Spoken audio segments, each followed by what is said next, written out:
सारे लोग हाथ खड़ा करके दसो इसा एसी साहब अंदर आवे कि नहीं। एसी साहब आते विजिट किया होवे कलर वाली पोल ते आते पूछा होवे भी खाद मिलती पई है नहीं मिलती पई, कंट्रोल रेट है या कहना आए कि नहीं। नाज़रीन कहाँ पे है एसी? एसी जतोई साहब कहाँ पे हैं आप?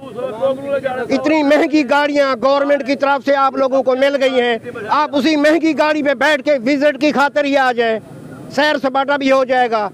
थोड़ा आपकी कवरेज भी हो जाएगी। ज़ैन टीवी पर मैं भी कवरेज कर लूँगा कि एसी साहब पहुँचे हुए हैं। नाज़रीन बिल्कुल एसी जतोई नज़र नहीं आ रहे इस मामले में। बिस्मिल्लाहिर्रहमानिर्रहीम,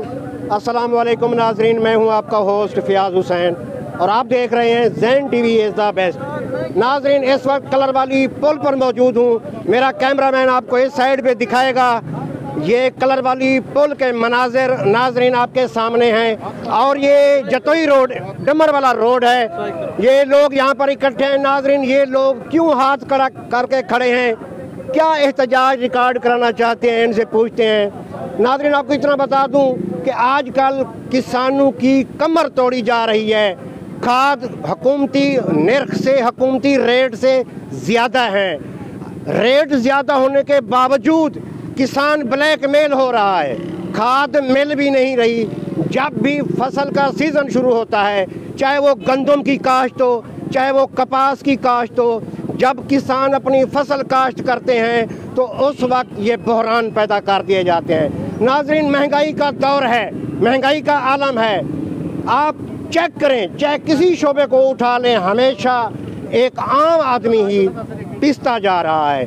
डीलर कभी परेशान नहीं होता। अगर पेट्रोल महंगा होता है तो उसी वक्त आपको एजेंसियों पर पेट्रोल पंप्स पर पेट्रोल महंगा मिलेगा, लेकिन अगर पेट्रोल सस्ता कर दिया जाए तो नाज़रीन फिर आपने नोट किया होगा तो उस वक्त फिर पेट्रोल छुपा दिया जाता है, जब महंगा होगा फिर बेचा जाता है। इसी तरीके से ये जो खाद के डीलर हैं ये भी खाद महंगी करके बेचते हैं। अगर गवर्नमेंट चेक करने की कोशिश करती है फिर ये छुपा लेते हैं, स्टॉक कर लेते हैं, फिर ऑटोमेटिकली फिर आवाम ही परेशान होती है। आज ये लोग सारे सरापा एहतजाज हैं, इनसे बात करते हैं कि कलर वाली पुल पर क्या मसाइल हैं, किसानों को किन मुश्किलात का सामना है, बात कर लेते हैं। अस्सलाम वालेकुम। वालेकुम सलाम सर। जनाब तेरा नाम क्या है? मेरा नाम सर मियाँ मोहम्मद सलीम। मियाँ मोहम्मद सलीम। मियाँ मोहम्मद सलीम साहब क्या आखो, क्या मामला चलता है आजकल? जट्टे को खाद मिलती पई है ना सर जी, खाद नहीं मिलती पई, खाद का बहरान वेना पे, बहुत ज्यादा बहरान वेना पे।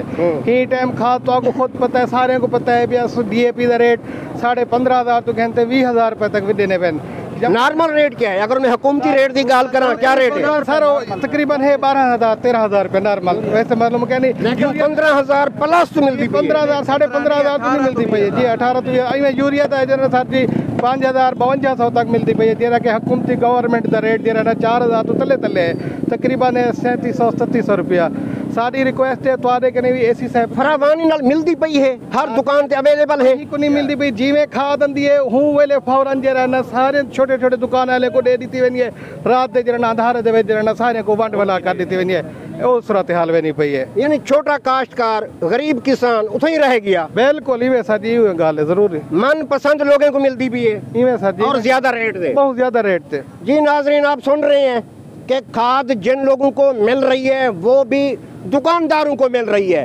रात की तारीकी में ट्रक ट्रालर खाद उतारते हैं, लेकिन रात की तारीकी में ही खाद गुम हो जाती है, सुबह फिर दुकानों पे नजर नहीं आएगी। नाजरीन जब मैं कलर वाली पुल का सफर कर रहा था, जब मैं इस साइड पे आ रहा था तो मैंने भी देखा है मुझे कोई खाद की दुकान ओपन नहीं मिली, दुकानें बंद हैं। पता नहीं किस टाइम ये लोग सप्लाई करते हैं। अब किसान बेचारा कहाँ जाए? पाकिस्तान की मैशियत किसान चला रहा है, किसान रीढ़ की हड्डी की हैसियत रखता है मैशियत में। अब पाकिस्तान की मैशियत आप लोगों के सामने है। जब किसान की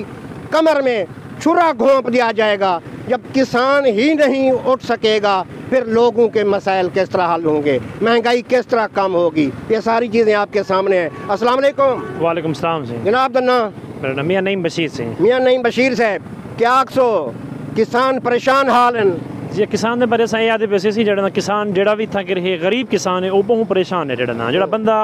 ज़्यादा जो अमीर है अमीर तो अमीर तरफ ना वेंदे क्योंकि इन्हें काश्तकारें को लुट फुट के ना वक्त आवन दे जिवें फसल का सीजन है और जट को खाद नहीं मिलती भी जट बहुत परेशान है उन्हें वास्ते कोई बंदा जड़ा मुतहर्रिक है नहीं जट को उन्हें जड़े हैं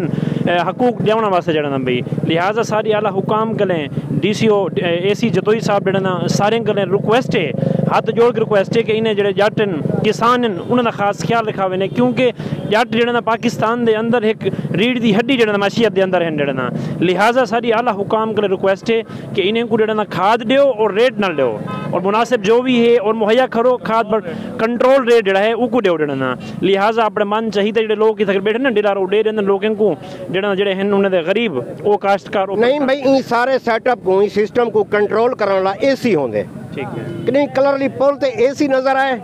नहीं अगर दुकान ते रेट किता होवे चेक किता होवे किसाने दे हालात पूछे होवे देखो सी अगर AC नजर आवे है तो आवाम सारी क्यों खड़ी थी अगर AC नजर आवे है तो लोगों को खाद टाइम ते बर वक्त जो मुहैया कितनी बनी है टाइम ते कंट्रोल रेट दे आवाम बहर ये सारे लोग हाथ खड़ा करके दसो इसा AC साहब अंदर आंदे कि नहीं AC साहब आते विजिट किता होवे कलर वाली पोल ते आते पूछा होवे भी खाद मिलती पई नहीं मिलती पई कंट्रोल रेट दे है या कहना आए कि नहीं नाज़रीन कहाँ पे है AC जतोई साहब कहाँ पे हैं आप इतनी महंगी गाड़ियाँ गवर्नमेंट की तरफ से आप लोगों को मिल गई हैं आप उसी महंगी गाड़ी पे बैठ के विजिट की खातिर ही आ जाए सैर सपाटा भी हो जाएगा थोड़ा आपकी कवरेज भी हो जाएगी ज़ैन TV पर मैं भी कवरेज कर लूँगा कि AC साहब पहुँचे हुए हैं नाजरीन बिल्कुल AC जतोई नज़र नहीं आ रहे इस मामले में महंगाई को कंट्रोल कौन करेगा किसान को रिलीफ कौन फराहम करेगा अस्सलाम वालेकुम वालेकुम सलाम जनाब दना मियाँ फरहान इजाज मियाँ फरहान क्या से हैं सर जी बहुत जुल्म थी ना पे किसान नाल बहुत जुल्म थी ना पे किसान नाल किसान बेचारा पिसिया पे तहसील जतोई दा नवाई इलाके कलर वाले इतना कर तक खाद बिल्कुल ही को नहीं मिलती पई बिल्कुल ही को नहीं मिलती पई अगर मिलती पई है तो तकरीबन 50% मार्जिन रख के रहने पे वो भी ब्लैक थे इतना अगर 2 ट्रेले भी लेन ना तो सुबह थी मन को पहले यानी कि रात ही गैप थे वंदन रात ही गैप थे वंदन छोटे दुकानदार ॾिठी वेंदी है जेरे के 50% अपना मार्जिन मजीद रख रात की तारीख की खाद आंदी है रात की तारीख की जी गुम बिल्कुल सुबह जरे आवाम आंदी है ना खाद गिरन वास्ते तो दुकानें ही बंद हो जन अगर तुसा हुण भी मोहतरम फयाज हुसैन साहब अगर तुसा हुण भी कलर वाली दे डीलर दी दुकान ते वन के राउंड लाओ चक्कर लाओ तो तुहाको 3 ताले लग सन एक दुकान ते 3 ताले एक दुकान ते लगे पे नहीं मैं 100 साल तो दुकान खुली गए नहीं एक खाद किस टाइम सेल करन सर रात दी तारीख ही है पहले टोकन कटे पे होंदे इन्हां दे यानी जिन्हां लोगों को देनी होती है उनकी लिस्ट पहले तैयार होती है जी जगह ही दस दी वेंदी है बाज़ औकात तो उन्हां दा ट्रेले भी उथे ही खाली किते वेंदन जेड़े ट्रेले आंदन ना यानी कि हाफ अगर इतना हमने हाफ और दूसरी जगह शिफ्ट कर देंदन वो भी रात दी तारीख ही है ट्रिपल तरपाल लगी हुई होंदी है ट्रेले दे उतों उनको खड़ा देंदन अगर दी दा कोई ट्रेला आ वने खड़ा देंदन उनको मगरब तो बाद इशा तो बाद इन दौरान उनको खाली करेंदन जी तलामड़ा होवे वो तो बाद सुबह बिल्कुल खाली होनी हर चीज़ कुछ अगर लब्बी वेनी लिहाजा आला हुकाम को सारी यह रिक्वेस्ट है कि वो मेहरबानी करन इन्हां दे खिलाफ एक्शन गिनन क्योंकि जेड़ी पाकिस्तान की मईशत है ना वो किसान ही चलाई पे ठीक है ना किसान और नुकसान ही हमेशा किसान दा ही कीता वेंदे बिल्कुल सर जी जरा इस टाइम दा फसल काश्त करन दा टाइम अंदे ओ शुदा जलील थी वेंदे सर जी अगर वो गंदम स्टॉक कर गिंदे ना मेरे ख्याल है कि 4 पॉइंट डाले उनके गलो आवेंदन भाई तू स्टॉक की खड़ी उंदो ते FIR थी वेंदी है यही किस्म दे उनको धमकी रीते वेंदन लेकिन हुन जरन खाद नहीं मिलदी तो हर कोई गए बे कोई नहीं पुछण कोई नहीं आंदा कोई नहीं पुछण आंदा पिया ता हक ए बनदे भाई जिवें एक गट्टू गंदम दा उन्हां दे घरों कढ देन ना इवें इन्हां दा हक बनदे भाई ये खाद भी काट के देवन हक बनदे ना सही हक बनदे ना सही बिल्कुल ठीक है ना सही दसो सही हक बनदे बिल्कुल जी मियां साहब हक बनदे सही जी नाजरीन ये सारी गुफ्तगू आपके सामने है पाकिस्तानी एहतजाज ही करते रहेंगे आज भी हम वही फरीज़ा सर अंजाम दे रहे हैं एहतजाज करना हमारा बुनियादी हक है ऐवान बाला और जो इक़्तिदार में बैठे हुए लोग हैं जो हुकाम बाला हैं दस्तक ज़रूर देते रहेंगे आप लोगों का ज़मीर जागे ना जागे ये और बात है आज भी मैंने ज़मीर जगाने की कोशिश ज़रूर की है कि हमारे इलाके के किसान किस तरह मुश्किलात का सामना कर रहे हैं नाज़रीन बहुत जल्द किसी और प्रोग्राम के साथ मिलता हूँ इजाज़त दीजिए अल्लाह हाफ़िज़।